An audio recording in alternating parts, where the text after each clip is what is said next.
Maggie Kruesi. I'm a librarian, folklorist, cataloger at the American Folklife Center at the Library of Congress. I'm going to talk a little bit about the importance of using control vocabularies in your metadata systems. Control vocabularies are standards in themselves. They're established and maintained by standards organizations like the Library of Congress. They enable sharing and discovery because you're using consistent terms to describe the same things.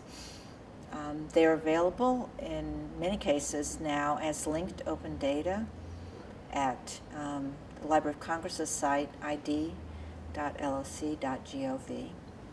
And this site includes the Library of Congress subject headings, the Library of Congress Name Authority file, which is a controlled database for names, the American Folklore Society Ethnographic Thesaurus, which was a thesaurus built over the last 10 years for accessing folklore and ethnomusicological resources, and available as linked data on another site is the Getty Art and Architecture Thesaurus, AAT, which is a very valuable resource for people describing material culture, buildings, and artworks.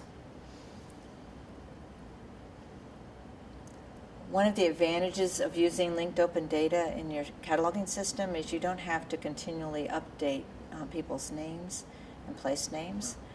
Each of these concepts or terms has a persistent URI. You can also download and modify these control vocabularies in your own content management systems.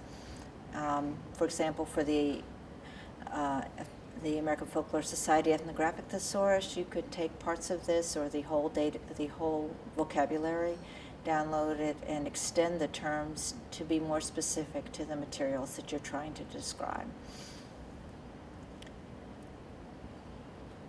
There's different types of subjects and topics and genre form vocabularies that I want to talk a little bit about now.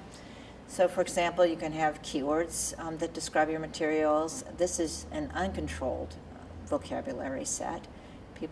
Any terms that people would apply to a photograph or to an audio-visual recording.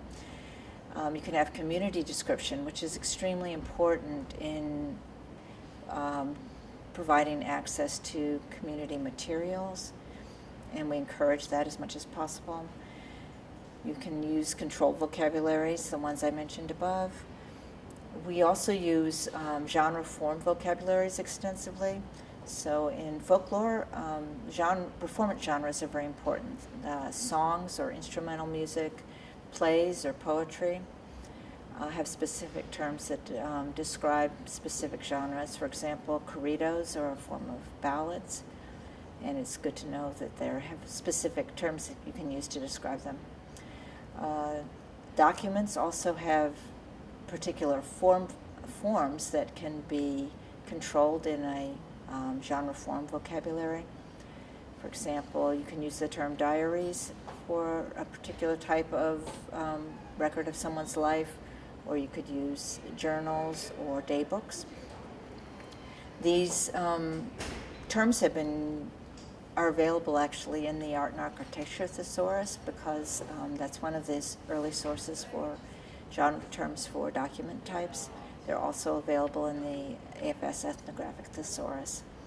The Library of Congress has recently made available a number of genre form vocabularies for music medium of performance, which includes the names of many musical instruments that are used in musical performances. Also music genre vocabulary and genre form vocabulary for demographic groups.